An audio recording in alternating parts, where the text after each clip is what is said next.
أعوذ بالله من الشيطان الرجيم. بسم الله الرحمن الرحيم. الحمد لله والصلاة والسلام على رسول الله وعلى آله وصحبه أجمعين.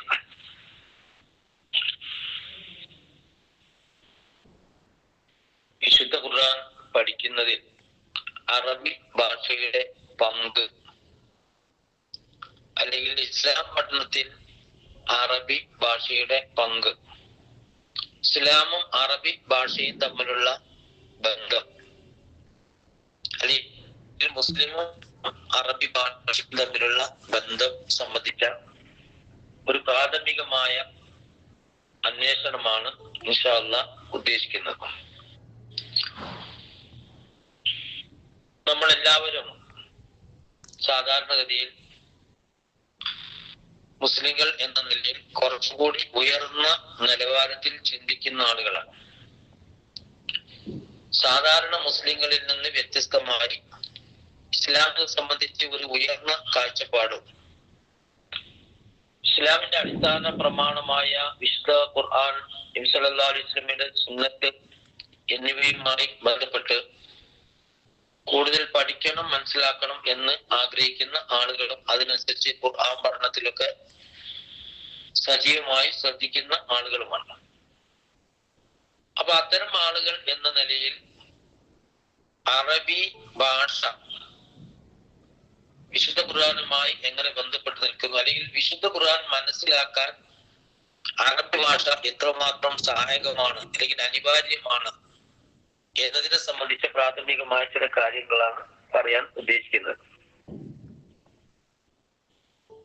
അറബി എന്ന വാക്ക് നബി സല്ലല്ലാഹു അലൈഹി വസല്ലം വരുന്നതിന് മുമ്പ് അറബിയ ആളുകൾക്ക് ഉപയോഗിച്ചിരുന്ന വാക്കാണ് അറബി ഭാഷ. അല്ലെങ്കിൽ ആളുകളെ സംബന്ധിച്ച് അയാൾ അറബിയാണ് അല്ലെങ്കിൽ അവർ അറബികളാണ് എന്ന് പറയുന്ന അറബി എന്ന വാക്ക് നബി സല്ലല്ലാഹു അലൈഹി വസല്ലമയുടെ മുമ്പ് അറേബ്യ ഉപദ്വീപിൽ താമസിച്ചിരുന്ന ആളുകൾക്ക് പറയുന്ന പേരാണ്. അറേബ്യ ഉപദ്വീപ് അത് നമുക്ക് ആ മാപ്പ് നോക്കിയാൽ കാണാം. 3 ഭാഗവും വെള്ളത്താൽ ചുറ്റപ്പെട്ട് ഒരു ഭാഗം മാത്രം കരയുമായി ബന്ധപ്പെട്ട ദ്വീപല്ലെങ്കിലും ഒരു ഉപദ്വീപിന്റെ സ്വഭാവത്തിലുള്ള ഭൂപ്രദേശമാണ് അറേബ്യ എന്ന് നമുക്കറിയാം. മഹാനായ ഇസ്ലാമിക പണ്ഡിതൻ ഇബ്നു തൈമിയ്യ റഹ്മത്തുള്ളാഹി അലൈഹി, അദ്ദേഹം ആരാണ് അറബി എന്നതിനെ പറ്റി അദ്ദേഹത്തിന്റെ ഇഖ്തിലാഉ സിറാത്തുൽ മുസ്തഖീം എന്ന് പറയുന്ന ഗ്രന്ഥത്തിൽ പറയുന്നത്, അറബി ഭാഷ സംസാരിക്കുന്നവർ, അതേപോലെ തന്നെ അറബികളായ ആളുകൾക്ക് ജനിച്ച സന്താനങ്ങൾ, അതേപോലെ തന്നെ അറേബ്യൻ ഭൂപ്രദേശങ്ങളിൽ താമസിക്കുന്ന ആളുകൾ, ഈ ആളുകൾക്കാണ്, ഈ 3 പ്രത്യേകതകൾ ഉള്ള ആളുകൾക്കാണ് അറബി എന്ന വാക്ക് ഉപയോഗിച്ചിരുന്നത്. നമ്മളിപ്പോ ഈ സാധാരണ നമ്മുടെ നാട്ടില് മലയാളത്തിൽ, കേരളത്തിൽ അറബി എന്ന് പറയുമ്പോൾ അറബി ഭാഷ എന്നൊക്കെയാണ് നമ്മൾ സാധാരണ പറയുന്നത്. അത് അല്ല അറബിയ. അറബി എന്ന് പറയുമ്പോൾ സാധാരണഗതിയിൽ അതുകൊണ്ട് ഉദ്ദേശിക്കുന്നത് അറബികളാണ്. അപ്പൊ അറബി ഭാഷ സംസാരിക്കുകയും അറബികളായ ആളുകളുടെ മക്കളായി ജനിച്ചു വളരുകയും അതേപോലെ തന്നെ അറേബ്യ ഉപദ്വീപിൽ താമസിക്കുകയും ചെയ്യുന്ന ആളുകൾ, അത്തരം ആളുകൾക്കാണ് ഈ അറബി എന്ന വാക്ക് ഉപയോഗിച്ചിരുന്നത്. പിന്നീട് എന്തായി എന്ന് ചോദിച്ചാൽ, ഇസ്ലാം വന്നതോടുകൂടി എന്ന് പറഞ്ഞാൽ നബി സല്ലല്ലാഹു അലൈഹി വസല്ലം ഇസ്ലാമിക പ്രബോധനം ആരംഭിക്കുകയും ക്രമേണ ഇസ്ലാം പ്രചരിക്കുകയും പേർഷ്യയിലും റോമിലും എത്തിച്ചേരുകയും ഒക്കെ ചെയ്തുകൊണ്ട് ഇസ്ലാമിന്റെ വികാസം നടന്നപ്പോൾ പിന്നീട് അറബി എന്ന് പറയുന്നത് മൻ ഉരിദ ഫിൽ ഇസ്ലാമി ഫഹുവ അറബി എന്നാണ്. അതായത് ഇസ്ലാമിൽ ജനിച്ച ആളുകൾ എന്ന് പറഞ്ഞാൽ ഇസ്ലാമിക കുടുംബത്തിൽ ജനിച്ചു വളർന്ന ആളുകൾ ഒക്കെ അറിയപ്പെട്ടു, അറബി എന്നറിയപ്പെട്ടു. അപ്പൊ നേരത്തെ അറേബ്യൻ ഭൂപ്രദേശങ്ങളിൽ ജനിക്കുകയും ഭാഷ അറബിയാവുകയും അറബികളായ മാതാപിതാക്കൾ ജനിക്കുകയും ചെയ്ത ആളുകൾക്കാണ് അറബി എന്ന് പറഞ്ഞിരുന്നത് എങ്കിൽ പിന്നീട് അത് എന്തായി മാറി? എവിടെയൊക്കെ എത്തിച്ചേർന്നിട്ടുണ്ടോ ആ പ്രദേശങ്ങളിലൊക്കെയും ജീവിക്കുന്ന ആളുകൾ, ആ മുസ്ലിങ്ങളായി ജീവിക്കുന്ന ആളുകൾക്കൊക്കെ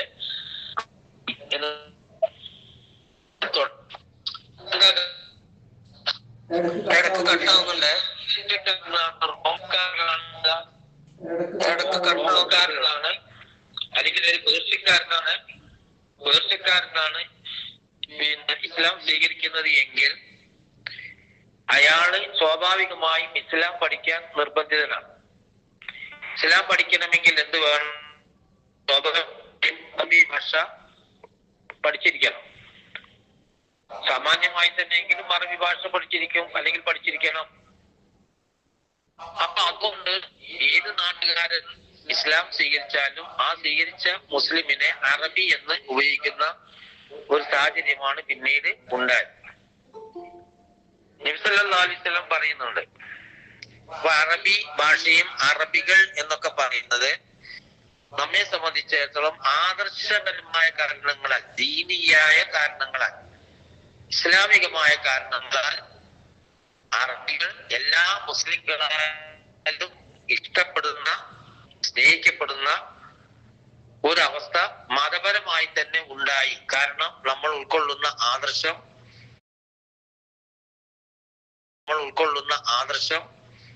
ആ ആദർശം പങ്കുവെക്കുന്ന ആളുകൾ, ആ ആദർശത്തിന്റെ പശ്ചാത്തലമായ അറബി ഭാഷ പഠിച്ച ആളുകൾ, അല്ലെങ്കിൽ പഠിച്ചുകൊണ്ടിരിക്കുന്ന ആളുകൾ, അല്ലെങ്കിൽ അത്തരം പ്രദേശങ്ങളിൽ ജീവിക്കുന്ന ആളുകൾ എന്ന നിലയിൽ മുസ്ലിങ്ങൾ, ഏത് ലോകത്തിന്റെ ഏത് ഭാഗത്തുമുള്ള മുസ്ലിങ്ങൾ എല്ലാവരും അറബികൾ എന്ന പേരിൽ അറിയപ്പെട്ടു, ഉപയോഗിക്കപ്പെട്ടു. അപ്പൊ അതിന്റെ അടിസ്ഥാനപരമായ കാരണം അറബി ഭാഷ മറ്റ് ഭാഷകളിൽ നിന്ന് വ്യത്യസ്തമായി മുസ്ലിങ്ങളെ സംബന്ധിച്ചിടത്തോളം അവർ മതപരമായി തന്നെ ഇഷ്ടപ്പെടേണ്ടുന്ന ഒരു ഭാഷയായി മാറി. നബി സല്ലല്ലാഹു അലൈഹി വസല്ലം പറയുന്നത്, മൻ അഹബ്ബൽ അറബ ഫബിഹുബ്ബി ഉഹിബ്ബുഹും വമൻ അബ്ഗദൽ അറബ ഫബിബുഗ്ദി അബ്ഗദഹും. ആരെങ്കിലും അറബികളെ ഇഷ്ടപ്പെടുന്നുവെങ്കിൽ എന്നോടുള്ള ഇഷ്ടം കാരണമാണ് അവർ അറബികളെ ഇഷ്ടപ്പെടുന്നത്. ആരെങ്കിലും അറബികളെ ഇഷ്ടപ്പെടുന്നുണ്ടെങ്കിൽ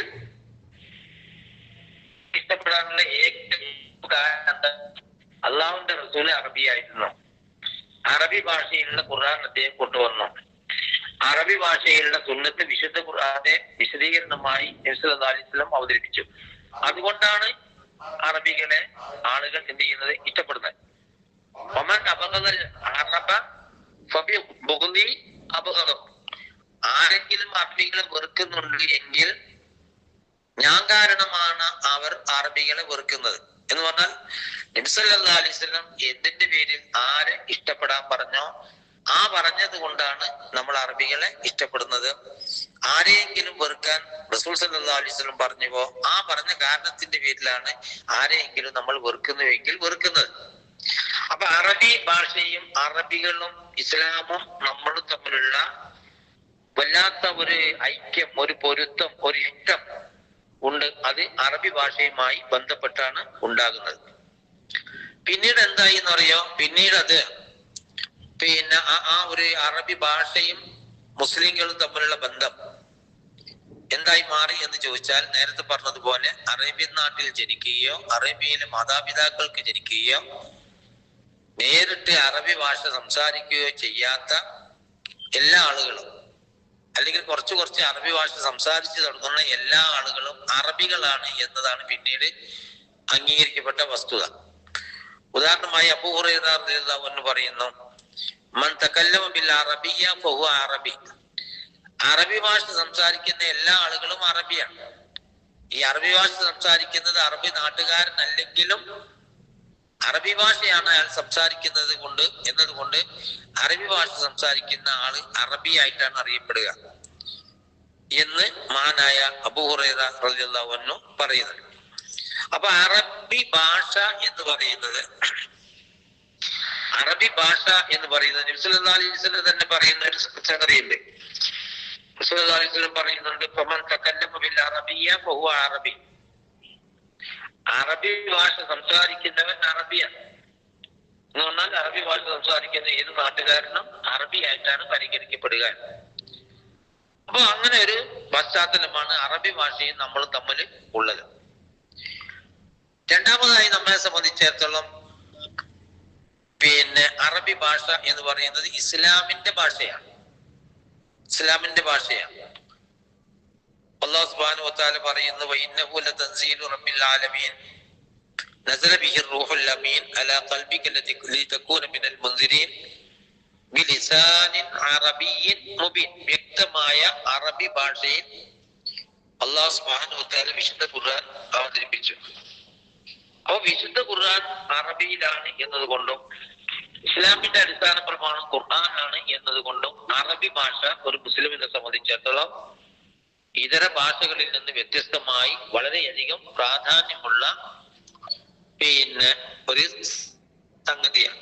മഹാനായ അബൂബക്കർ സിദ്ദീഖ് റളിയല്ലാഹു അൻഹു പറയുന്നുണ്ട്, ലതഅല്ലമു ഇറാബിൽ ഖുർആനി അഹബ്ബു ഇലയ്യ മിൻ തഅല്ലമി ഹുറൂഫിഹി. ആ വിശുദ്ധ ഖുർആനിലെ ഇറാബ് പഠിക്കുക. ഇറാബ് എന്ന് പറഞ്ഞാൽ വാക്യങ്ങളുടെ ഘടന. നമ്മൾ സാധാരണ ക്രിയ, കർത്താവ്, കർമ്മം, ക്രിയാധാതു, ആഖ്യാതം എന്നൊക്കെ പറയുന്ന രീതിയിൽ നായബൊക്കെ പറയല്ലോ. നായബില് മുക്തദ് ഖബർ എന്നൊക്കെ പറയില്ലേ, മജ്ഹൂൽ മഅറൂഫ് എന്നൊക്കെ പറയല്ലോ. അതേപോലെ തന്നെ വാക്കുകളുടെ അവസാനത്തിൽ ജസ്മു വരിക, നസ്ബ് വരിക എന്നൊക്കെ പറയുന്ന രീതിയിൽ അതിനാണ് നമ്മൾ മൊത്തത്തിൽ ഇറാബ് എന്ന് പറയും. അപ്പൊ വാചകങ്ങൾ തെറ്റാതെ വായിക്കണമെങ്കിൽ ഇറാബ് ശരിയായി വരണം. അതിന് ഉച്ചാരണവും അതേപോലെ തന്നെ അതിന്റെ മറ്റു പ്രയോഗങ്ങളൊക്കെ ശരിയാവണം. അതിനാണ് നമ്മൾ ഇറാബ് എന്ന് മൊത്തം പറയാം. അപ്പൊ വിശുദ്ധ ഖുർആനിലെ വാക്യങ്ങളുടെ ഘടന പഠിക്കലാണ് വിശുദ്ധ ഖുർആനിലെ അക്ഷരങ്ങൾ പഠിക്കുന്നതിനേക്കാൾ ഞാൻ ഇഷ്ടപ്പെടുന്നത് എന്ന് അബൂബക്കർ സിദ്ദീഖ് റളിയല്ലാഹു അൻഹു പറഞ്ഞതായി കാണാൻ സാധിക്കും. അതേപോലെ തന്നെ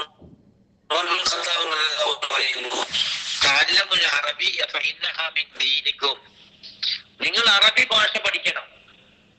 അറബി ഭാഷ ദീനിക്കും നിങ്ങളുടെ മതത്തിന്റെ ഭാഗമാണ്, നിങ്ങളുടെ ദീനിന്റെ ഭാഗമാണ്, ഇസ്ലാമിന്റെ ഭാഗമാണ്.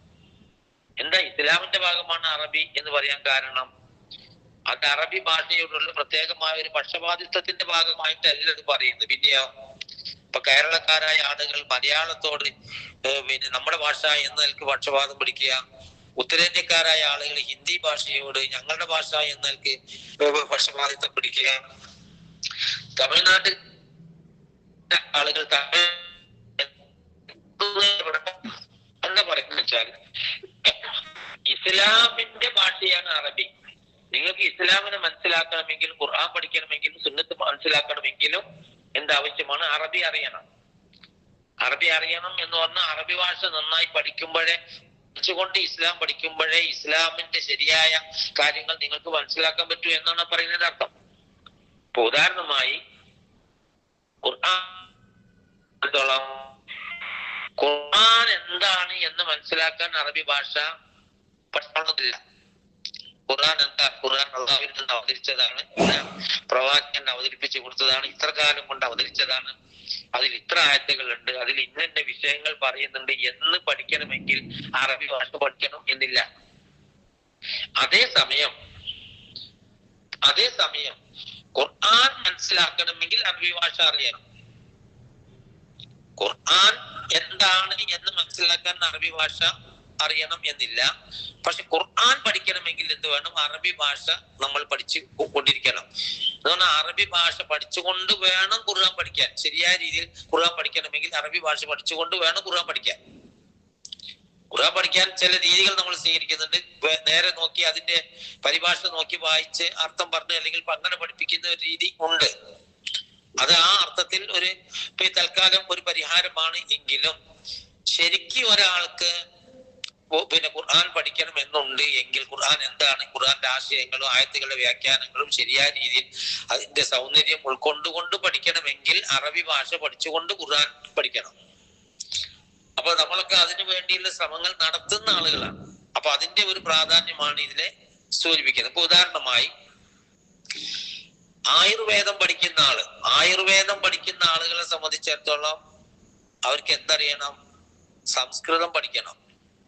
ശരിയായ ഒരു ആയുർവേദ ഡോക്ടർ ആവണമെങ്കിൽ അവർക്ക് സംസ്കൃതം അറിഞ്ഞുകൊണ്ട് സംസ്കൃതത്തിലുള്ള ആയുർവേദ ഗ്രന്ഥങ്ങൾ അതിന്റെ മൗലികതയോടുകൂടി ഒറിജിനൽ വായിച്ച് പഠിക്കണം.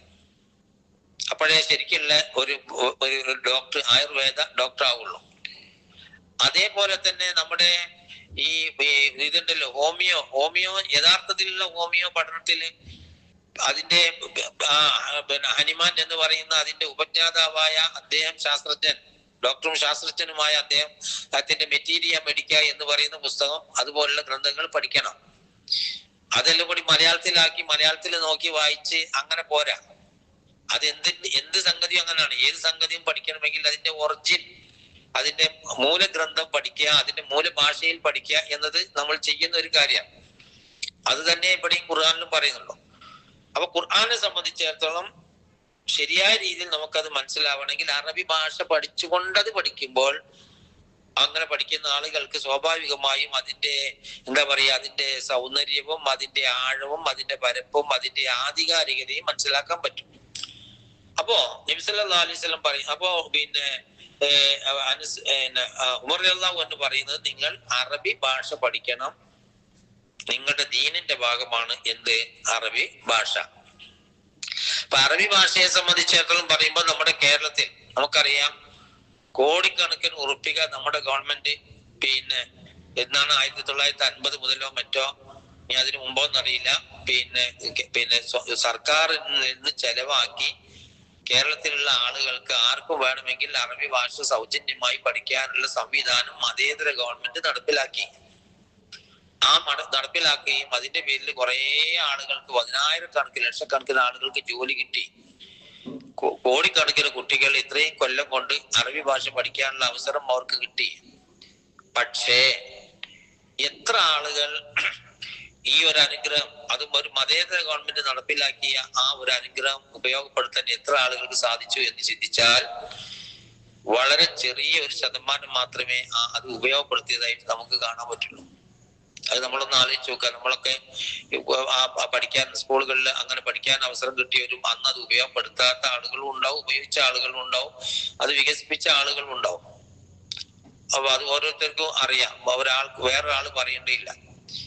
അപ്പൊ അള്ളാഹു സുബ്ഹാനഹു വ തആല അത്തരം ഒരു അവസരം തന്നിട്ട് പോലും അത് ഉപയോഗിക്കാത്ത അധ്യാപകരായ ആളുകൾ പോലും ആ ജോലി ഉപയോഗിച്ച് ശമ്പളം വാങ്ങി കുട്ടികളെ പോറ്റി എന്നല്ലാതെ പഠിച്ചതിനപ്പുറത്തേക്കൊന്ന് വായിച്ചു നോക്കുകയോ വികസിപ്പിക്കുകയോ ചെയ്ത ആളുകൾ സമൂഹത്തിൽ ന്യൂനപക്ഷം മാത്രമാണ്. അപ്പൊ അത് നമ്മൾ ആ ഇടയ്ക്ക് ഞാൻ സൂചിപ്പിച്ചെന്ന് മാത്രം. അപ്പൊ അള്ളാഹു സുബ്ഹാനഹു വ തആല അറബി ഭാഷയെ അതിൻ്റെതായ ഒരു പ്രാധാന്യത്തോടു കൂടി നമുക്ക് തന്നിരിക്കുന്നു. ഉബയ്യ് ഇബ്നു കഅബ് റളിയല്ലാഹു അൻഹു നബി സല്ലല്ലാഹു അലൈഹി വസല്ലമയുടെ കാലത്ത് പ്രമുഖനായ ഒരു സഹാബിയാണ്. നബി സല്ലല്ലാഹു അലൈഹി വസല്ലമക്ക് ഖുർആൻ ഓതിക്കൊടുത്തിരുന്ന ആളാണ്. ഉബയ്യ ഓതു, ഞാനൊന്ന് കേൾക്കട്ടെ എന്നൊക്കെ പറഞ്ഞ അത്തരം ഗണത്തിൽപ്പെട്ട സഹാബിയാണ്. അദ്ദേഹം പറയുന്നത് എന്താ അറിയോ? അദ്ദേഹം പറയുന്നത്, തഅല്ലമുൽ അറബിയ്യ കമാ തതഅല്ലമുൽ ഹിഫ്ദുൽ ഖുർആൻ, നിങ്ങൾ ഖുർആൻ മനപ്പാഠം പഠിക്കുന്നത് പോലെ നിങ്ങൾ അറബി ഭാഷ പഠിക്കണം. അറബി ഭാഷ പഠിക്കണം. അതേപോലെ തന്നെ അലി റളിയല്ലാഹു അൻഹുവിന്റെ മകൻ ഹുസൈൻ റളിയല്ലാഹു അൻഹു എന്താ പറയുന്നത്? തഅല്ലമുൽ അറബിയ്യ, നിങ്ങൾ അറബി ഭാഷ പഠിക്കണം. ഫഇന്നഹാ ലിസാനുല്ലാഹി അല്ലദീ യുഖാതിബു ബിഹി അന്നാസ യൗമൽ ഖിയാമ, നാളെ പരലോകത്ത് അള്ളാഹു ജനങ്ങളോട് സംസാരിക്കുക അറബി ഭാഷയിലാണ്. അത്രയും പ്രാധാന്യം അറബി ഭാഷക്കുണ്ട്. അതുകൊണ്ട് നിങ്ങൾ അറബി ഭാഷ പഠിക്കണം. അതേപോലെ തന്നെ ഹസനുൽ ബസരി എന്ന് പറയുന്ന പണ്ഡിതൻ, അദ്ദേഹത്തോട് ആളുകൾ ചോദിച്ചു അറബി ഭാഷ പഠിക്കുന്ന ആളുകളെ പറ്റി നിങ്ങളുടെ അഭിപ്രായം എന്താണ്? അപ്പൊ അദ്ദേഹം പറയുന്നത്, അഹ്സനു, അവര് നല്ലതാണ് ചെയ്യുന്നത്. യതഅല്ലമൂന ലുഗത നബിയിഹിം, തങ്ങളുടെ നബിയുടെ ഭാഷയാണ് അവർ പഠിക്കുന്നത് എന്ന് പറഞ്ഞു. നബിയുടെ ഭാഷയാണ് അവർ പഠിക്കുന്നത്. നബിയോടുള്ള ഇഷ്ടം കൊണ്ട് നബി സംസാരിച്ച ഭാഷ പഠിക്കുകയാണ് അവർ ചെയ്യുന്നത് എന്ന് അദ്ദേഹം പറയുന്നത് നമുക്ക് കാണാൻ സാധിക്കും. അപ്പോ നബി സല്ലല്ലാഹു അലൈഹി വസല്ലമയുടെ ഭാഷ എന്ന നിലയിലും ഇസ്ലാമിന്റെ ഭാഷ എന്ന നിലയിലും ഖുർആന്റെ ഭാഷ എന്ന നിലയിലും സുന്നത്തിന്റെ ഭാഷ എന്ന നിലയിലും അത് ശരിയായ രീതിയിൽ അതിന്റെ സൗന്ദര്യത്തോടും പിന്നെന്താണ്, അതിന്റെ മധുരത്തോടും കൂടി ആസ്വദിക്കണമെങ്കിൽ അറബി ഭാഷ പഠിച്ചെടുക്കുക, മനസ്സിലാക്കിയെടുക്കുക എന്നത് ദീനിയായ ഒരു സംഗതിയാണ്. പിന്നെ അത് മാത്രമല്ല, ഭാഷ എന്ന് പറയുന്നത് നമ്മുടെ ഒരു ചിഹ്നമാണ്. ഭാഷ എന്ന് ഏത് ഭാഷയാണെങ്കിലും ആ ഭാഷ നമ്മുടെ ഒരു ചിഹ്നമാണ്. അപ്പൊ മലയാളം നമ്മുടെ ഒരു ചിഹ്നമാണ്, ഷിആറാണ്, സിംബലാണ് എന്ന് പറയും പോലെ അറബി ഭാഷ മുസ്ലിങ്ങളെ സംബന്ധിച്ചിടത്തോളം ആ അർത്ഥത്തിലുള്ള ഒരു ചിഹ്നമായിട്ടാണ് പരിഗണിക്കപ്പെടുന്നത്. ആ ഒരു പരിഗണന അതിന് മുസ്ലിങ്ങൾ കൊടുക്കുക എന്നുള്ളതാണ്. അപ്പോ ഇതാണ് അറബി ഭാഷയുമായി ബന്ധപ്പെട്ട അതിന്റെ പ്രാധാന്യം. അപ്പൊ അറബി ഭാഷ പഠിക്കുന്നത് കൊണ്ടുള്ള ഈ സംഗതി എന്താണെന്ന് ചോദിച്ചാൽ, അത് നമ്മുടെ ഖുർആൻ പഠനത്തിൽ മാത്രമല്ല, നമുക്ക് ഇസ്ലാമിനെ നേർക്കുനേരെ മനസ്സിലാക്കാൻ, അതേപോലെ തന്നെ ഒരു പ്രബോധകൻ എന്ന നിലയിൽ നമ്മൾ ആളുകളുമായി സംസാരിക്കുമ്പോൾ ഇസ്ലാമിന്റെ സന്ദേശങ്ങൾ ആളുകൾക്ക് എത്തിച്ചു കൊടുക്കുന്ന ആള് എന്ന നിലയിൽ, ഖുർആൻ പഠിക്കുന്ന ആളുകൾ എന്ന നിലയിൽ, ഇസ്ലാമിക ആദർശം പഠിക്കുന്ന ആളുകൾ എന്ന നിലയിൽ ഒക്കെ തന്നെ അറബി ഭാഷ വളരെയധികം പ്രാധാന്യമുള്ള. ഇപ്പൊ നബി സല്ലല്ലാഹു അലൈഹി വസല്ലം ഒരിക്കൽ പറഞ്ഞു, ബല്ലിഗു അന്നി വലൗ ആയ, നിങ്ങൾ എന്നിൽ നിന്ന് ആളുകൾക്ക് എത്തിച്ചു കൊടുക്കണം. എന്തെത്തിച്ചു കൊടുക്കണം? വലൗ ആയ, ഒരായത്തെങ്കിലും നിങ്ങൾ എനിക്ക് വേണ്ടി എന്റെ വക ആളുകൾക്ക് എത്തിച്ചു കൊടുക്കണം എന്ന് നബി സല്ലല്ലാഹു അലൈഹി വസല്ലം പറഞ്ഞു. അപ്പൊ ഈ ആയത്ത് എന്നോട് ഉദ്ദേശിക്കുന്ന വിശുദ്ധ ഖുർആനിലെ ആയത്ത്. അപ്പൊ ഈ ഒരായത്ത് നമ്മൾ ബന്ധപ്പെടുന്ന ഒരാൾക്കുമായി സംസാരിക്കുമ്പോ, അല്ലെങ്കിൽ നമ്മൾ ഒരു പ്രസംഗിക്കുമ്പോ, ക്ലാസ് എടുക്കുമ്പോ, ഖുത്ബ നടക്കുമ്പോ, അല്ലെങ്കിൽ അതുപോലെ എന്തെങ്കിലും സംഗതികൾ ചെയ്യുമ്പോ, ഒരു സന്ദേശം, ഒരു സൂക്തം ആളുകൾക്ക് നമ്മൾക്ക് എത്തിച്ചു കൊടുക്കാൻ പറ്റുക എന്ന് പറയുന്നത് വലിയ കാര്യമാണ്. അതുകൊണ്ടാണ് വലു ആയ എന്ന് പറഞ്ഞത്. വലു ആയ എന്ന് പറഞ്ഞാൽ ഒരു ആയത്തെങ്കിലും. അപ്പൊ അങ്ങനെ ഒരു സംഗതി നമുക്ക് ചെയ്യാൻ പറ്റണമെങ്കിൽ നമ്മൾ എന്ത് ചെയ്യണം? ആയത്ത് പഠിക്കണം. ആയത്ത് പഠിക്കുക എന്ന് പറയുന്നത് വെറും അത് ഓതുക, അതിന്റെ അർത്ഥം മാത്രം മനസ്സിലാക്കി ഒരാൾക്ക് പറഞ്ഞു കൊടുക്കുക എന്നതിനപ്പുറം അതിനെ സംബന്ധിച്ച് കുറച്ചുകൂടി വിശദമായി തന്നെ മനസ്സിലാക്കിക്കൊണ്ട്, അതിനെപ്പറ്റി മനസ്സിലാക്കിക്കൊണ്ട് ആളുകൾക്ക് എത്തിച്ചു കൊടുക്കാൻ പറ്റുന്ന ഒരവസ്ഥ നമുക്ക് ഉണ്ടാകണമെങ്കിൽ അറബി ഭാഷ പഠിച്ചുകൊണ്ട്, ഒറിജിനൽ ഒരു സംഗതി നോക്കിയിട്ടാണ് ഞാൻ ഇത് പറഞ്ഞു തരുന്നത്, പഠിപ്പിക്കുന്നത് എന്നത് പറഞ്ഞു കൊടുക്കുന്ന ആളെ സംബന്ധിച്ചിടത്തോളം സ്വാഭാവികമായിട്ടും ഒരു സമാധാനം ഉണ്ടാവും. ഇപ്പൊ ചില ക്ലാസ്സിൽ ചില സംഗതി പറയാറുണ്ട്. അതായത് ഇതുപോലുള്ള ഒരു ക്ലാസ് ഒരാൾ കേട്ട് ആ കേട്ട കാര്യം അങ്ങനെ തന്നെ ഒരു പ്രസംഗത്തിലോ ക്ലാസ്സിലോ അയാൾ എടുത്തുദ്ധരിക്കുന്നത് പൂർണ്ണമായും ശരിയാവില്ല. അപ്പൊ ഞാൻ ഇപ്പൊ ഈ എടുക്കുന്ന ക്ലാസ് കേട്ട് അറബി ഭാഷയുടെ പ്രാധാന്യം പറ്റി സാമാന്യമായി കേൾക്കുന്ന ആളുകൾക്ക് മനസ്സിലാക്കാം എന്നല്ലാതെ, അത് വേറെ ഞാൻ പറയുന്ന കാര്യം അതേപോലെ മറ്റൊരാൾക്ക് പകർത്തു കൊടുക്കണമെങ്കിൽ ഞാൻ ഈ പറഞ്ഞ കാര്യങ്ങൾ എവിടെയുണ്ട്, എന്താണ് അതിന്റെ ശരിയായ രൂപം, അതിൽ ഉദ്ധരിച്ച ഇബാറത്തുകൾ, അതിലെ വാചകങ്ങൾ, ഹദീസുകളൊക്കെ അതിന്റെ ശരിയായ അറബി രൂപം എന്താണ് എന്ന് ഈ പറഞ്ഞു കൊടുക്കുന്ന ആള് പരിശോധിച്ച് ഉറപ്പുവരുത്തണം. അല്ലാതെ ഒരാൾ ഇങ്ങനെ പറഞ്ഞു ഞാൻ കേട്ടു എന്ന് പറഞ്ഞാൽ പറ്റൂല. എന്താ കുഴപ്പമെന്ന് വെച്ചാൽ, ഈ പറയുന്നതിന്റെ ഉച്ചാരണവും അതിലെ ഉപയോഗിച്ചിരിക്കുന്ന അക്ഷരങ്ങളും ഒക്കെ കേൾക്കുന്ന പോലെ ആയിരിക്കുമല്ലോ ചിലപ്പോ ഞാൻ പറഞ്ഞിട്ടുണ്ടാവുക, അത് ഞാൻ ഉദ്ദേശിച്ചിട്ടുണ്ടാവുക. അപ്പൊ ഞാൻ പറഞ്ഞു വന്നത്, ഒരാൾക്ക് നമ്മൾ ഒരു കാര്യം പറഞ്ഞു കൊടുക്കണമെങ്കിൽ 10 കാര്യം നമ്മൾ പഠിച്ചാലേ ഒരു കാര്യം വേറൊരാൾക്ക് നമുക്ക് പറഞ്ഞു കൊടുക്കാൻ പറ്റുള്ളൂ. അപ്പൊ അത് പറഞ്ഞു കൊടുക്കണമെങ്കിൽ എന്ത് വേണം? അതിൻ്റെതായ ഒരു പശ്ചാത്തലം നമ്മുടെ കഴിവനുസരിച്ച് നമ്മൾ ഉണ്ടാക്കിയെടുക്കുക. അപ്പോ റസൂൽ പറയുന്നത്, നിങ്ങൾ എന്നിൽ നിന്ന് ആളുകൾക്ക് സന്ദേശം എത്തിച്ചു കൊടുക്കണം. ആ സന്ദേശം എത്തിച്ചു കൊടുക്കണമെങ്കിൽ ആ സന്ദേശത്തെ പറ്റി കൃത്യമായ ഒരു ധാരണ നമുക്ക് ഉണ്ടാകണം. അതേപോലെ തന്നെ പല ആളുകൾ, മഹാന്മാരായ പല ആളുകളും അറബി ഭാഷ പഠിച്ചുകൊണ്ട് നിങ്ങളുടെ ഖുർആൻ പാരായണവും ഖുർആന്റെ വിശദീകരണവും നിങ്ങൾ ഉറപ്പുവരുത്തണം എന്ന് പറഞ്ഞതായിട്ട് നമുക്ക് കാണാൻ സാധിക്കും.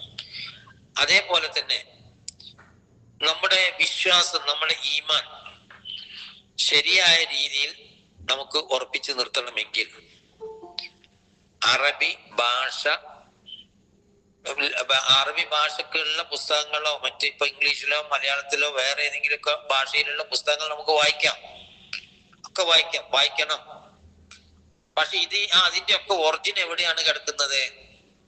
അതിന്റെ ഒക്കെ ഒറിജിൻ കിടക്കുന്നത് അറബി മൂലത്തിലാണ്, അറബി ഒറിജിനിലാണ്. ഇപ്പൊ മലയാളത്തിലോ ഇംഗ്ലീഷിലോ വേറെ ഏതെങ്കിലും ഭാഷയിലോ നമ്മൾ ഇസ്ലാമുമായി ബന്ധപ്പെട്ട ഒരു കാര്യം വായിക്കുമ്പോ ആ വായിക്കുന്ന ആളെ സംബന്ധിച്ചിടത്തോളം കൃത്യതയും വ്യക്തതയും അതിന്റെ മൗലികതയും കിട്ടുക എപ്പോഴാണ് എന്ന് ചോദിച്ചാൽ അതിൽ പറയുന്ന കാര്യങ്ങളുടെ ഖുർആനും സുന്നത്തുമായി ബന്ധപ്പെട്ട അല്ലെങ്കിൽ അതിന് സമാനമായി നമ്മൾ ഉപയോഗിക്കുന്ന അറബി ഭാഷയിലുള്ള ഗ്രന്ഥങ്ങൾ വായിച്ചും പഠിച്ചുകൊണ്ടുമാണ്. അപ്പൊ ആ ഒരു നിലവാരത്തിൽ നമുക്ക് എല്ലാവർക്കും എപ്പോൾ എത്താൻ പറ്റുമോ എന്ന് ചോദിച്ചാൽ പെട്ടെന്ന് എത്താൻ പറ്റുകയില്ല. എങ്കിലും ഏറ്റവും ചുരുങ്ങിയത് ഈ ഒരു ധാരണ നമുക്കുണ്ടാകണം. ഇത് പറയാൻ കാരണം എന്താ വെച്ചാൽ ഇപ്പൊ എല്ലാ ആളുകളും സംസാരിക്കാൻ കഴിയുന്ന എല്ലാ ആളുകളും ഖുർആൻ ക്ലാസ് എടുക്കുകയും എല്ലാ ആളുകളും ഖുതുബ നടത്തുകയും എല്ലാ ആളുകളും പിന്നെ അധ്യാപകരായി ജോലി ചെയ്യുകയൊക്കെ ചെയ്യുന്ന ഒരു അവസ്ഥ നമുക്ക് പോയി ചുറ്റുപാടിൽ പൊതുവെ കാണാൻ പറ്റും. എന്താ കാരണം എന്ന് വെച്ചാൽ അവർക്ക് ഇസ്ലാമിനോട് താല്പര്യമുണ്ട് ഉള്ളത് കൊണ്ടാണ് ആ പണി ചെയ്യുന്നത്. പക്ഷെ അതിൽ പല ആളുകളും യഥാർത്ഥത്തിൽ അറബി ഭാഷയുമായി ബന്ധപ്പെട്ട മൗലികമായ ശേഷി വേണ്ടത്ര ഇല്ലാത്ത ആളുകളാണ് എന്ന് ചില അനുഭവങ്ങളിൽ നിന്ന് നമുക്ക് മനസ്സിലാക്കാൻ സാധിക്കും. അപ്പൊ അത്തരം ആളുകൾക്ക് അത്തരം ജോലി ചെയ്യാം. പക്ഷെ എന്ത് ചെയ്യണം? അവര് തങ്ങളുടെ അറബി ഭാഷയിലുള്ള കഴിവ് ക്രമേണ വളർത്തിയെടുക്കണം. ഇന്നലെ ഒരു ഹൈസ്കൂളില് ജോലി ചെയ്യുന്ന ഒരു സഹോദരൻ, ഒരു അറബി അധ്യാപകൻ, അദ്ദേഹം പറഞ്ഞു അദ്ദേഹത്തിന്റെ സ്കൂളിൽ മലയാളം എടുക്കുന്ന ഒരു അധ്യാപകൻ, മലയാള ഭാഷയിൽ അത്യാവശ്യം കഴിവുള്ള അധ്യാപകനാണ്. അദ്ദേഹത്തിന് അറബി ഭാഷയോട് വലിയ ഇഷ്ടമാണ്, ഇസ്ലാമിനോടും ഇഷ്ടമാണ്. അതുകൊണ്ട് അദ്ദേഹം ഇടയ്ക്കിടയ്ക്ക് വന്നിട്ട് തന്റെ സംശയങ്ങൾ, അറബിയിലുള്ള സംശയങ്ങൾ ചോദിക്കും എന്ന് ഒരു അധ്യാപകൻ ഇന്നലെ പറയുകയുണ്ടായി. അതേപോലെ തന്നെ എനിക്കറിയാവുന്ന 2005 എന്റെ കൂടെ ജോലി ചെയ്തിരുന്ന ഒരു മലയാള അധ്യാപകൻ, അദ്ദേഹം പിന്നീട് ഹയർ സെക്കൻഡറിയിൽ മലയാള അധ്യാപകനായി പോയി. പിന്നീട് അയാള് ഒരു ഉയർന്ന വിദ്യാഭ്യാസ വകുപ്പിലെ ഉയർന്ന ജില്ലയിലെ തന്നെ ഉയർന്ന ഒരു മേഖലയിൽ ജോലി ചെയ്തുകൊണ്ടിരിക്കുന്ന ഒരു സഹോദരനാണ്. അപ്പൊ അദ്ദേഹം എന്താന്ന് വെച്ചാൽ അദ്ദേഹം മലയാളമാണ് നന്നായി പഠിച്ചത്, അതിൽ അദ്ദേഹത്തിന് നല്ല ബിരുദമൊക്കെ ഉണ്ട്. പക്ഷെ അദ്ദേഹം നല്ലൊരു മുസ്ലിം ആയതുകൊണ്ട് ഇസ്ലാമിനോട് താല്പര്യമുള്ള, ഇസ്ലാമിന് വേണ്ടി പ്രവർത്തിക്കുകയും ചിന്തിക്കുകയും ചെയ്യണം എന്ന് താല്പര്യമുള്ള ആളായതുകൊണ്ട് അദ്ദേഹം അന്ന് 2005, 2006, 2007, 2008 ഘട്ടങ്ങളിലൊക്കെ അദ്ദേഹം ഇടയ്ക്കിടയ്ക്ക് ഞാനുമായി സംസാരിക്കുകയും വിശദമായ കാര്യങ്ങൾ പഠിക്കുകയും ഒക്കെ ചെയ്യും. അങ്ങനെ ഞാൻ അദ്ദേഹത്തിന് ഒരു അറബി തഫ്സീർ വായിക്കാൻ അദ്ദേഹത്തിന് ഞാൻ കൊടുത്തു. അങ്ങനെ വരെ ഇപ്പോഴും അദ്ദേഹം അറബി നന്നായി വായിക്കുകയും പഠിക്കുകയും ചെയ്യുന്നു. ഖുതുബ ഇപ്പൊ നടത്തുന്നുണ്ട്. ഗവൺമെന്റ് ഉദ്യോഗസ്ഥനാണ്, വലിയ ഗവൺമെന്റ് ഉദ്യോഗസ്ഥനാണ്. അതോടൊപ്പം അദ്ദേഹം ഖുതുബ ഇപ്പോഴും നിർവഹിച്ചുകൊണ്ടിരിക്കുന്നത്. അപ്പൊ അതെന്താ പറയുന്നത് ചോദിച്ചാൽ നമ്മൾക്ക് അതിലുള്ള താല്പര്യം ഉണ്ടാവുകയും അത് എന്ത് ചെയ്യണം, അത് നമ്മൾ വർദ്ധിപ്പിച്ച് കൊണ്ടുവരികയും ചെയ്യണം. അപ്പൊ അങ്ങനെ വന്നാൽ മാത്രമേ നമുക്ക് നമ്മുടെ ആദർശവും നമ്മുടെ വിശ്വാസവും മുന്നോട്ട് കൊണ്ടുപോകാൻ കഴിയുള്ളൂ. അപ്പൊ ശരിയായ രീതിയിൽ അറബി ഭാഷ പഠിക്കാത്ത ആളുകളാണെങ്കിൽ അവർക്ക് എന്ത് സംഭവിക്കും ചോദിച്ചാൽ അവരെ തെറ്റായ കാര്യങ്ങൾ മനസ്സിലാക്കുകയും ആദർശപരമായി വഴിതെറ്റുകയും ചെയ്യാവുന്ന ഒരവസ്ഥ ഉണ്ടാകും.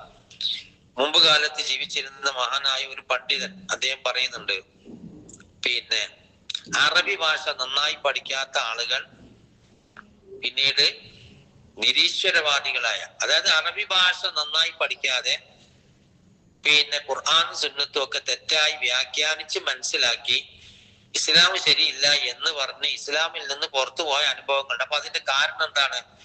അവർക്ക് അറബി ഭാഷ മര്യാദയ്ക്ക് അറിയില്ല, എന്തോ ചില ധാരണ മാത്രമേ ഉണ്ടായിട്ടുള്ളൂ.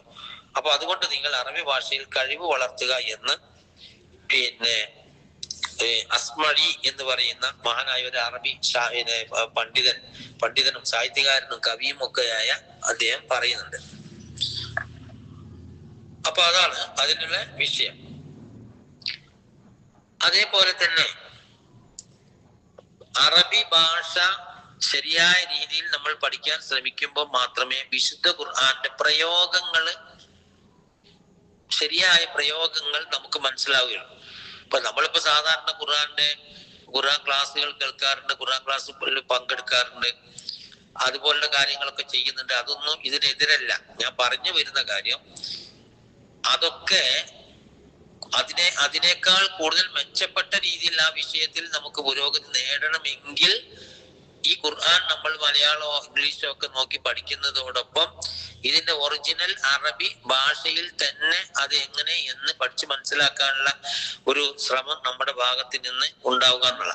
ഇല്ലെങ്കിൽ പിന്നെ എന്താ സംഭവിക്കുക വെച്ചാൽ വേണ്ടത്ര വിജയം നമുക്കതിൽ നേടിയെടുക്കാൻ കഴിയാത്ത ഒരവസ്ഥ വരും.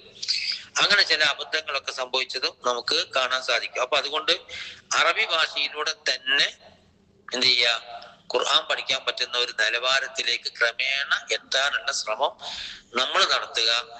അതേപോലെ തന്നെ ഈ പഠിപ്പിക്കുന്ന ആളുകൾക്കുണ്ട് ഇതിലൊരു ചുമതല. അതെന്താന്ന് ചോദിച്ചാൽ, ഖുർആൻ പഠിപ്പിക്കുന്ന മലയാളത്തിൽ ഖുർആൻ പഠിപ്പിച്ചു കൊണ്ടിരിക്കുന്ന ആളുകൾ അതിൽ കുറച്ച് അപ്പോൾ അറബി ഭാഷയുമായി ബന്ധപ്പെട്ട കാര്യങ്ങൾ വിശദീകരിച്ചു കൊടുക്കുക. ഇപ്പൊ ഉദാഹരണമായിട്ട് ഒരു ഫിയലില് ഒരു ക്രിയ നമ്മൾ കൈകാര്യം ചെയ്യുമ്പോ ജലസ എന്താ പറയാ, പിന്നെ വിശുദ്ധ ഖുർആനിൽ ഉപയോഗിച്ച ഒരു വാക്ക് ഖലക, ഒരു ഉദാഹരണം.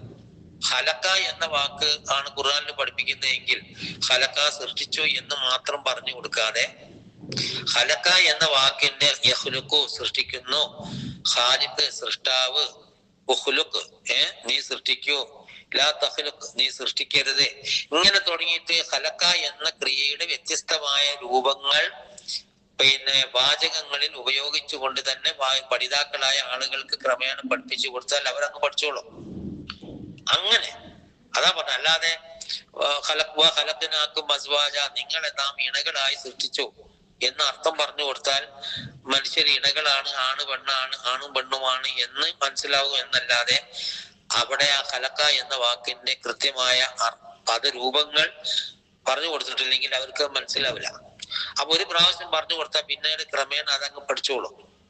അപ്പൊ പഠിതാക്കൾ മാത്രമല്ല, പഠിതാക്കളെക്കാൾ കൂടുതൽ പഠിപ്പിക്കുന്ന ആളുകൾ അറബി ഭാഷയുമായി ബന്ധപ്പെടുത്തിക്കൊണ്ട് ഖുർആൻ പഠിപ്പിച്ചാൽ ക്രമേണ ഈ കേൾക്കുന്ന ആളുകൾക്ക് അതിലൊരു ഉത്തേജനവും ഉന്മേഷവും ഉണ്ടാകും. അത് സാന്ദർഭികമായി ഞാൻ സൂചിപ്പിച്ച ഒരു കാര്യം. അപ്പോ അങ്ങനെ നമ്മുടെ കഴിവുകൾ വളർത്തുക. അതേപോലെ തന്നെ പിന്നീട് നമുക്ക് മനസ്സിലാക്കാനുള്ളത്, വിശുദ്ധ ഖുർആൻ പിന്നെ അറബി ഭാഷയിലാണല്ലോ. കിതാബുൻ അൻസൽനാഹു ഇലൈക മുബാറകുൻ ലിയദ്ദബ്ബറു ആയാതിഹി വലിയതദക്കറു ഉലുൽ അൽബാബ്. വിശുദ്ധ ഖുർആൻ അനുഗ്രഹീതമാണ്, ചിന്തിക്കുന്ന ആളുകൾക്ക് ചിന്തിക്കാൻ വേണ്ടി, ഉത്ബുദ്ധരാകാൻ വേണ്ടിയാണ് വിശുദ്ധ ഖുർആൻ ഇറക്കിയിട്ടുള്ളത് എന്ന് ഖുർആൻ പറയുന്നു. അപ്പൊ ആ ഉത്ബുദ്ധത, ചിന്തിച്ചുകൊണ്ട് ഖുർആൻ പഠിക്കുക എന്നത് യഥാർത്ഥത്തിൽ സാധ്യമാകണമെങ്കിൽ, കൂടുതൽ ഫലപ്രദമാകണമെങ്കിൽ, യഥാർത്ഥത്തിൽ സാധ്യമാകാനും കൂടുതൽ ഫലപ്രദമാകാനും അറബി ഭാഷാ പരിജ്ഞാനം എന്താണ് ആവശ്യമാണ് എന്നുള്ളതാണ്.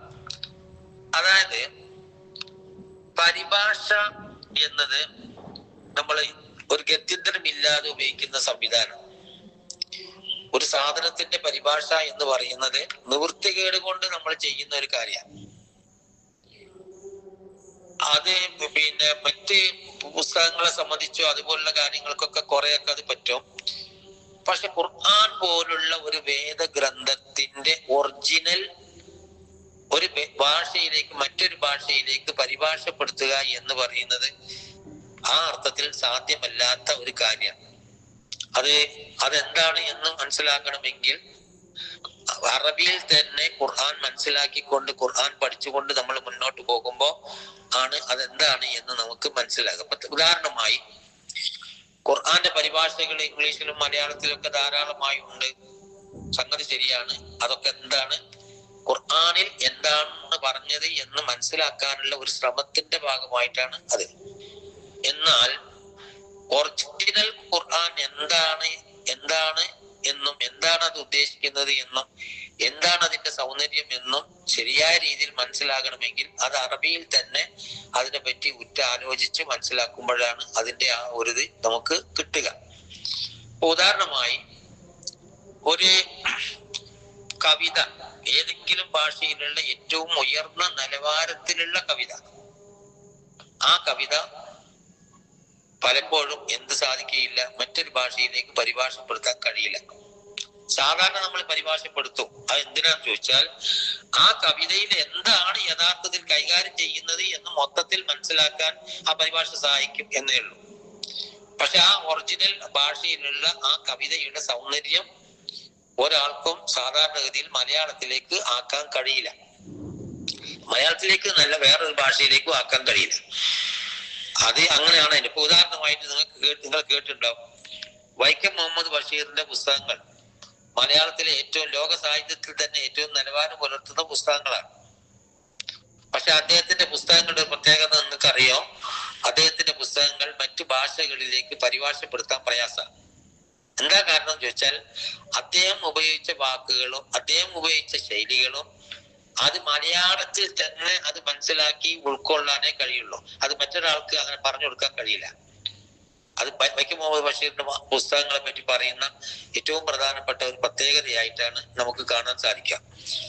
ഇതുപോലെ വിശുദ്ധ ഖുർആന്റെ ഈ പരിഭാഷകൾക്ക് സംബന്ധിച്ചിടത്തോളം ചില ആളുകൾ പറയുന്നത് പരിഭാഷ, ഒരു പുസ്തകത്തിന്റെ പരിഭാഷ എന്ന് പറയുന്നത് പുസ്തകത്തിൽ അല്ല, മരത്തിൽ നിന്ന് ചെടിയിൽ നിന്ന് അറുത്തെടുത്ത പുഷ്പം പോലെയാണ് പരിഭാഷ എന്നാ പറയാം. ഒരു പൂവിന്റെ യഥാർത്ഥ സൗന്ദര്യവും അതിന്റെ അസ്തിത്വം എപ്പോഴാ? ആ പൂവ് ഒരു ചെടിയിൽ നിലകൊള്ളുമ്പോഴാണ്. അപ്പോഴാണ് അതിന്റെ യഥാർത്ഥ ഭംഗി. ആ ചെടിയിൽ നിന്ന് ആ പൂവ് നമ്മൾ പറിച്ചെടുത്തു കഴിഞ്ഞാൽ ആ പൂവിന്റെ അസ്തിത്വവും അതിന്റെ സൗന്ദര്യവും അതിന്റെ വ്യക്തിത്വവും അതിൻ്റെതായ എല്ലാ സംഗതിയും നഷ്ടപ്പെട്ടു. സംഗതി ഇപ്പൊ നമ്മൾ ഈ ഓണത്തിനൊക്കെ ഈ പൂക്കൾ കൊണ്ടുവന്നിട്ട് ഈ പൂക്കൾ ഉണ്ടാക്കുന്നുണ്ടല്ലോ. ആ പൂക്കളൊക്കെ ചെടികളിൽ തോട്ടങ്ങളിലുള്ള സമയത്ത് അതിന്റെ വീഡിയോകളൊക്കെ നമ്മുടെ ചാനലുകളിലും മറ്റേ ഇതിലൊക്കെ തന്നെ പത്രങ്ങളിലൊക്കെ വരാറുണ്ട്. കണ്ടിട്ടുണ്ടോ? ആ ചെടികളിൽ അതുള്ള സമയത്ത് അതിന്റെ ഒരു ജീവൻ, അതിന്റെ ഒരു സൗന്ദര്യം അത് വേറെ ഒന്ന് തന്നെയാണ്. അതെല്ലാം കൂടി അറുത്തെടുത്തിട്ട് ചാക്കിലാക്കി കൊണ്ടുവരിക ചെയ്യാം. ചാക്കിലാക്കി കൊണ്ടുവന്ന് ഇവിടെ കൊണ്ടുവന്ന് വിതരണം ചെയ്ത് അതിങ്ങനെ ഓരോ വീട്ടിന്റെ മുമ്പിലും അത് നിലത്തിട്ട് അത് ഇതാക്കുമ്പോ ആ പൂവിന്റെ ജീവൻ, അതിന്റെ വികാരം, അതിന്റെ സൗന്ദര്യം, അതിന്റെ സൗരഭ്യം എല്ലാം നഷ്ടപ്പെട്ടു. അപ്പൊ പൂക്കളുടെ സൗന്ദര്യം യഥാർത്ഥത്തിൽ ചെടികളിൽ നിൽക്കുമ്പോഴാണ് എന്ന് പറയുന്ന പോലെയാണ്. അപ്പോ ചെടികളിൽ നിന്ന് അറുത്തെടുക്കപ്പെട്ട പൂക്കളെ പോലെയാണ് പരിഭാഷ എന്നാണ് പറയാ. അതേപോലെ തന്നെ സ്വർണം, ശുദ്ധമായ സ്വർണം മണ്ണാക്കി മാറ്റുന്ന പ്രക്രിയയാണ്, പ്രവർത്തനമാണ് പരിഭാഷ എന്നും വേറൊരു മാൻ പറഞ്ഞതായിട്ട് കാണാൻ പറ്റും. അപ്പൊ പറയുന്നതിന്റെ അർത്ഥം ഖുർആൻ പഠിക്കണ്ട എന്നോ ഖുർആൻ മലയാളം പഠിക്കണ്ട എന്നോ മലയാള പരിഭാഷ വായിക്കണ്ട എന്നോ അല്ല. പറയുന്ന കാര്യം തെറ്റിദ്ധരിക്കരുത്. പറയുന്ന കാര്യം ഒരു സംഗതി അതിന്റെ ഒറിജിനൽ സ്വഭാവത്തിൽ അത് തന്നെ ആ ഭാഷയിൽ തന്നെ വായിച്ച് പഠിച്ച് മനസ്സിലാക്കുന്നതാണ് അതിന്റെ വൈകാരികതയും അതിന്റെ സജീവതയും നിലനിർത്താൻ നമ്മെ സഹായിക്കാം. അപ്പൊ നമ്മള് ചില സംഗതികൾ നേരിട്ട് ചെയ്യുന്നതും അതിന് പകരം വേറെ സാധനം ഉപയോഗിച്ച് ചെയ്യുന്നതും തമ്മിലുള്ള വ്യത്യാസമുണ്ട്. ഇപ്പൊ പണ്ടൊക്കെ വൈദ്യന്മാര് നാടി പിടിച്ച് പരിശോധിക്കുക ഉണ്ടല്ലോ, ഓർമ്മ മനസ്സിലായില്ലേ? നമ്മളിപ്പോ യന്ത്രം ഉപയോഗിച്ചിട്ടാണ് BP നോക്കുക. അതിന് പകരം അവരെ നാടി പിടിച്ച് നോക്കിയിട്ടാണ് നമ്മുടെ രോഗം നിർണയിച്ചിരുന്നത്. നമുക്ക് ഓർമ്മ ഉണ്ടാവും. ഈ നാടി പിടിക്കുന്നതിന് പകരം വേറൊരു ഒറട്ട് പരിശോധിച്ചാൽ എങ്ങനെ ഉണ്ടാവും? അതേപോലെ തന്നെ നമ്മള് വായിലൂടെ ഭക്ഷണം കഴിക്കുന്നതിന് പകരം മൂക്കിലൂടെ ഭക്ഷണം തന്നാൽ എന്താണ് അതിന്റെ വ്യത്യാസമല്ലേ? വായ വഴി നമ്മൾ ഭക്ഷണം കഴിക്കുമ്പോൾ നമ്മൾക്ക് അനുഭവിക്കാൻ സാധിക്കുന്ന ഭക്ഷണവുമായി ബന്ധപ്പെട്ട വൈകാരികത എപ്പം കിട്ടൂല? ട്യൂബിലൂടെ കഴിക്കുമ്പോൾ കിട്ടൂല. അത് നമ്മുടെ ശരീരവുമായും നമ്മുടെ വികാരങ്ങളുമായും അതേപോലെ തന്നെ ഭക്ഷണം ദഹിപ്പിക്കുന്ന കുറെ എൻസൈമുകൾ നമ്മുടെ ശരീരത്തിൽ ഉണ്ടല്ലോ, വയറ്റിൽ, ആമാശയത്തിൽ. അതിന്റെ പ്രവർത്തനം സജീവമാകുന്ന എപ്പോഴാണ്?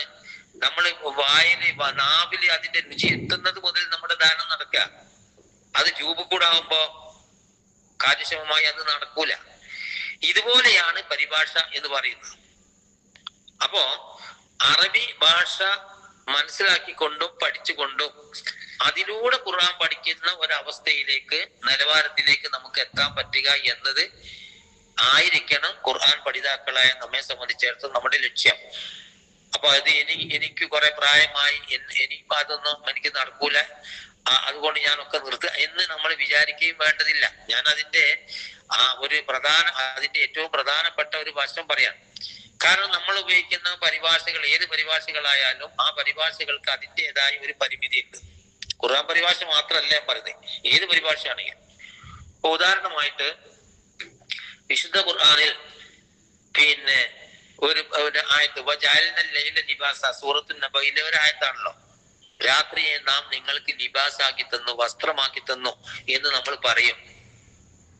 നമ്മൾ പറയുന്ന മലയാളമാണ്, ശരിയാണ്, അർത്ഥം ശരിയാണ്. പക്ഷെ ആ ലിബാസ് എന്നതിന് നമ്മൾ മനസ്സിലാക്കുന്ന വസ്ത്രം എന്നത് മാത്രമല്ല, വിപുലമായ ആശയമുള്ള ഒരു പ്രയോഗമായിട്ടാണ് ഖുർആൻ അത് ഉപയോഗിച്ചത്. എന്നിട്ട് അതിന്റെ ഒരു ഇംഗ്ലീഷ് പരിഭാഷ എങ്ങനെയാണെന്നറിയോ? ലിബാസ എന്നതിന് ഒരു ഇംഗ്ലീഷ് പരിഭാഷയിൽ, ഖുർആന്റെ പരിഭാഷയിൽ കൊടുത്തത് രാത്രിയെ നാം നിങ്ങൾക്ക് പാന്റ് ആക്കി തന്നു. പാന്റ് അയാൾ ട്രാൻസ്ലേറ്റ് ചെയ്ത് അങ്ങനെ പാന്റ് ആക്കി തന്നു. ഖുർആന് അവിടെ പറയുന്ന കാര്യം വേറൊരു സംഭവ. രാത്രി എന്നത് നിങ്ങളെ സംബന്ധിച്ചിടത്തോളം എല്ലാ അർത്ഥത്തിലും ഒരു ലിബാസാണ്. അപ്പൊ ലിബാസ് എന്ന് പറഞ്ഞാൽ എന്താണ്? ആ ലിബാസ് എന്താന്ന് അറബി പഠിക്കണം. അറബി ഭാഷയിൽ ലിബാസ് എന്താണ് എന്ന് അതിന്റെ പശ്ചാത്തലങ്ങളൊക്കെ വെച്ചുകൊണ്ട് പഠിക്കുമ്പോഴേ ലിബാസ എന്നതിന്റെ ശരിയായ ആശയം നമുക്ക് മനസ്സിലാവും.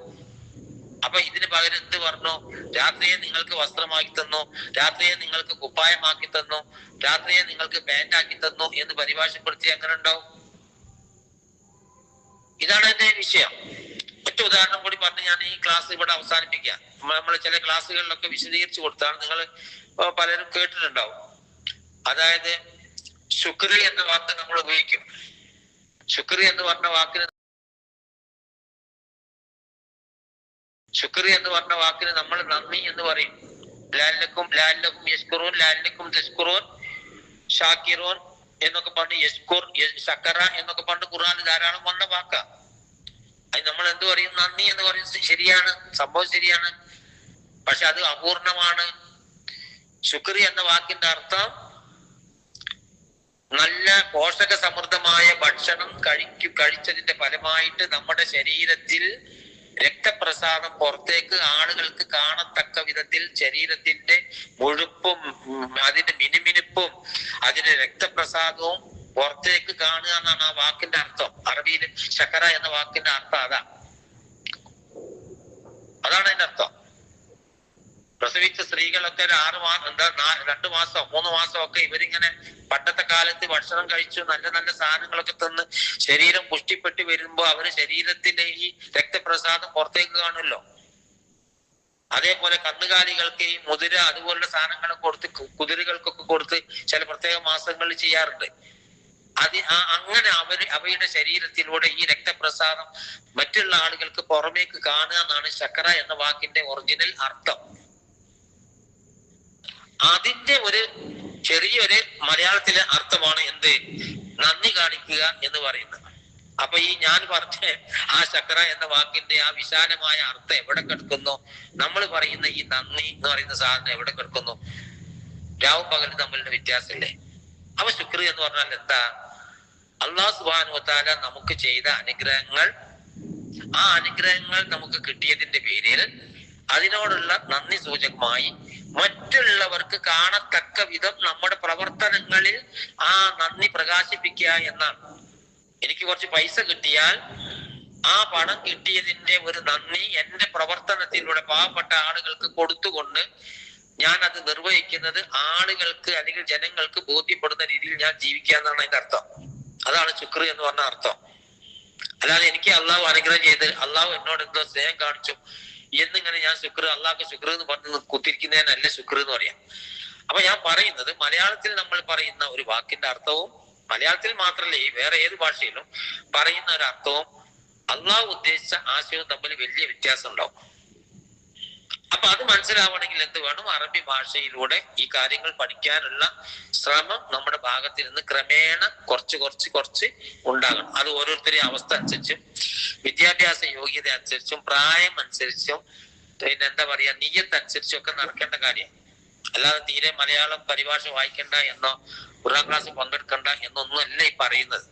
അത്രമാത്രം പ്രാധാന്യം അറബി ഭാഷയും ഖുർആനും ഇസ്ലാമുമായി ഉണ്ട് എന്ന ഒരു കാര്യമാണ് ഞാൻ സൂചിപ്പിക്കാൻ ശ്രമിച്ചത്. അല്ലാഹു സുബ്ഹാനഹു തആല ഇനിയുള്ള കാലങ്ങളിലെങ്കിലും അറബി ഭാഷയെ വെറും ഒരു ഭാഷയായി, അറബികളുടെ ഭാഷ മാത്രം ഭാഷയായി കാണുന്നതിന് പകരം ഏതോ കാലത്ത് സ്കൂളിൽ വെച്ചിട്ട് ആരോ തച്ചു പഠിപ്പിച്ച എന്തോ ഒരു ഭാഷ എന്നതിനപ്പുറം ഞാൻ കൂടുതൽ താല്പര്യത്തോടു കൂടി ശ്രദ്ധിക്കേണ്ടുന്ന ഒരു ഭാഷയാണ് അത്. ഖുർആന്റെ ഭാഷയാണ്, അള്ളാഹുവിന്റെ ഭാഷയാണ്, ഇസ്ലാമിന്റെ ഭാഷയാണ് എന്ന ഒരു ആത്മീയ ബോധത്തോടു കൂടി അതിനെ സമീപിക്കാൻ നമുക്ക് കഴിയണം. അല്ലാഹു സുബ്ഹാനഹു വ തആല നമ്മെ ഇവരെയും അനുഗ്രഹിക്കുമാറാവട്ടെ. വആഖിറു ദഅവാനാ അൽഹംദുലില്ലാഹി റബ്ബിൽ ആലമീൻ. അസ്സലാമു അലൈക്കും വറഹ്മത്തുള്ളാഹി വബറകാതുഹു.